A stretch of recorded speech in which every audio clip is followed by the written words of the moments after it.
go again in a replay in a couple of weeks' time at Easter Road. The man of the match at Tynecastle was Hibernian's Marvin Bartley. He right now is with Charles Patterson. Marvin, you've got to do it all again. How big a scrap was that? Oh, it was a massive battle. As you can see, the pitch wasn't the best, and we had to dig in and play to the conditions. And I thought, to a man, we were brilliant today.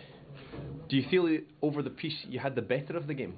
Yeah, I think we created more opportunities, and I think we had more of the ball in their final third. But like you said, we didn't put the ball in the back of the net, so we've got to do it all again. Did the pitch affect the quality of the play for both teams? Is it fair to say? Yeah, definitely. I think they wanted to get down and pass a bit more, but like I said, you've got to play to the conditions. And not only was it a bumpy pitch, but it was also very windy out there. So it was difficult, very difficult out there. But like I said, Gaff said to us not to concede, and you never know, you nick something on a break. Do you feel you now hold the advantage going back to Easter Road? Well, no, they're the Premiership team, so we are the underdogs, and if we do beat them, it's an upset. But going back to our place, it'll be a full house, so it should be a good game. Well, you are the William Hill man of the match. Congratulations and good luck for the replay. Cheers, thank you. Thanks. Despite what he said there, do you think Hibs are favourites now? No, I think Hibs will be happy that they've managed to take it to a replay, and get them back to Easter Road. But as Marv says there, the pitch was awful. It didn't help both teams. And in the end, it was a very scrappy game. I don't think too many people remember this Edinburgh derby. But as I say, it was difficult conditions, and I think ideally both teams want to play, but they couldn't. And you have to play to the conditions. There's no point trying to play football if the pitch is really poor. Why, on a similar pitch, did Hearts do so well against Rangers? Was Grant Holt right when he said, well, it wasn't that I saw a good Hearts team, it was just a rotten Rangers team? Listen, I think when you're looking at the man of the match, Marvin Bartley picking it up suggests what type of game it was, and he was in there breaking things up. And I think, to Hibs' credit, I think they defended well. Ian Cathro looked at the first half, identified that it was not the game for moving the ball about on the pitch, to try and go a little bit more direct, and it was almost paid off for them early on with Johnson. And I do feel that the game itself was built up so much. Maybe we just didn't take into consideration how bad this pitch was. The groundsman, I think, will be having some sleepless nights trying to get this into some order for the remainder of the season. But this was a chance, and it was scrappy. It felt like Johnson when he came on. Had he gone with his left foot, I think it might have been a better outcome. But Marciano came up with another real good save. Because if that goes in, Hearts are on the ascendancy, and I felt they would have gone on and won the match. So they defended well, Hibs. That was the difference with the Rangers game, and a big save there. That was probably Hearts' best period of the game, wasn't it? Just after half time, they had about 10 minutes where they were having a bit of joy. And it's like every game, whenever you're having a sustained bit of pressure, you've got to try and capitalise on that. And unfortunately, both teams didn't do that.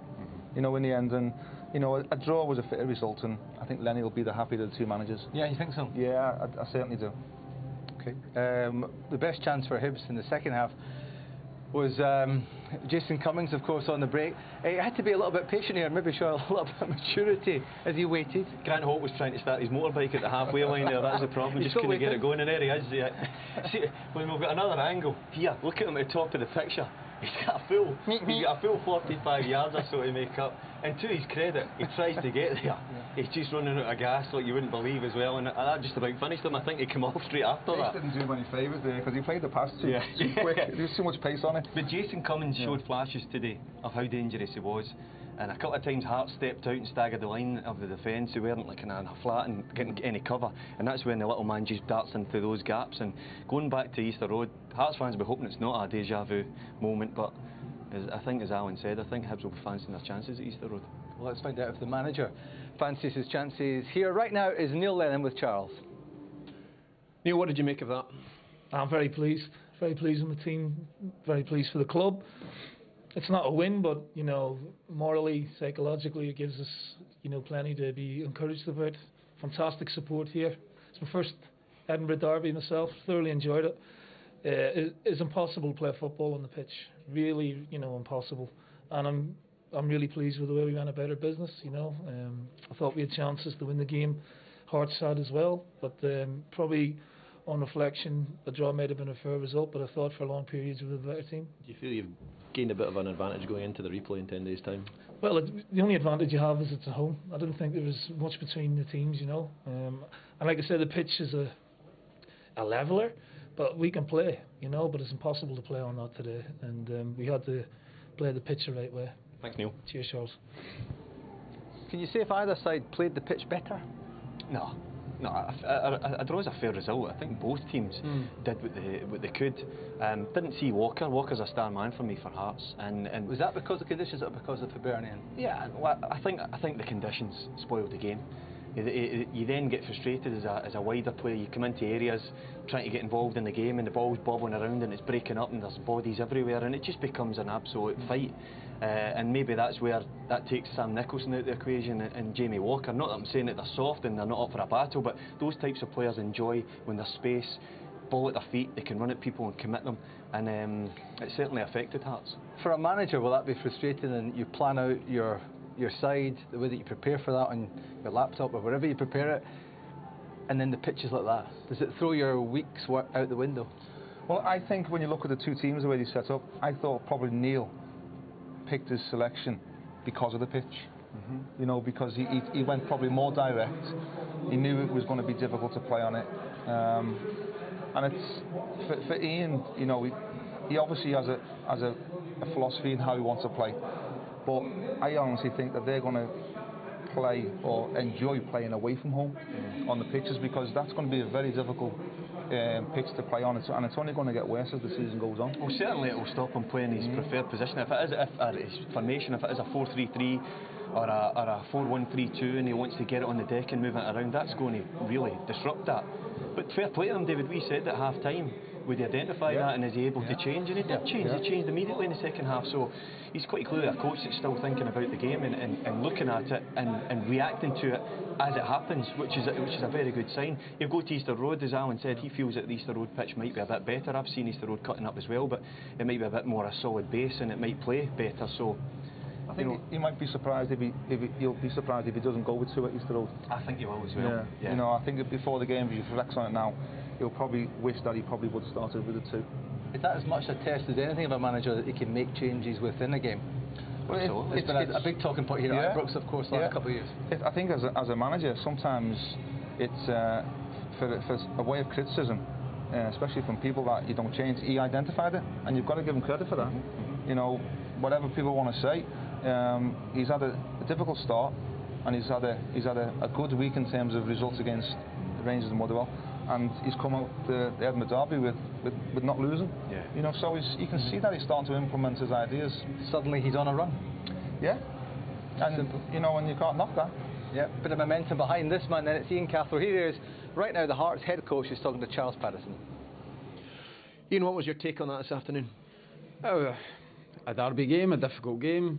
I think the frustrating part for us was the number of stoppages and the lack of being able to get some flow in the game. But you know, we expect some of those things to be normal, but I do think the game could have had more flow to it. Ultimately, I think we could have played better. I don't think there's any question about that. We could have played better, and we'll hope to play better. But there were some situations which were positive, and the strength amongst the team, the togetherness, the unity to keep fighting through that and keep wanting for us to be able to play as well. So we finished the game with frustrations, but we will very much look forward to the replay. Thanks, Ian. Thank you. No doubt then about who is the happier manager, and it's as somebody suggested, Neil Lennon. Yeah, absolutely. And the frustration's clear. That he's got an idea of how he wants to play. The pitch is not conducive to that. Giolis in front of the back four, David, we were speaking about before the game, or I was just saying how tidy a player he looks and composed on the ball. He get caught a number of times today.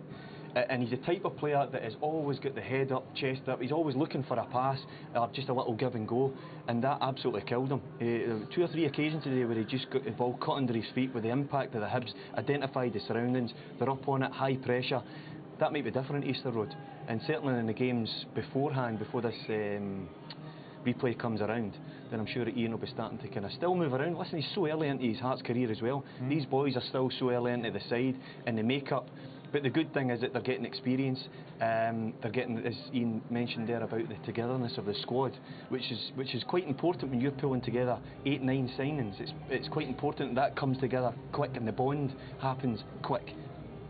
because there's situations where games are not going for you, and you need that little bit of togetherness just to drive you through and dig you out of games. Have you been surprised how quickly 9 signings, obviously they're not all playing, have come in January and they appear to have gelled already?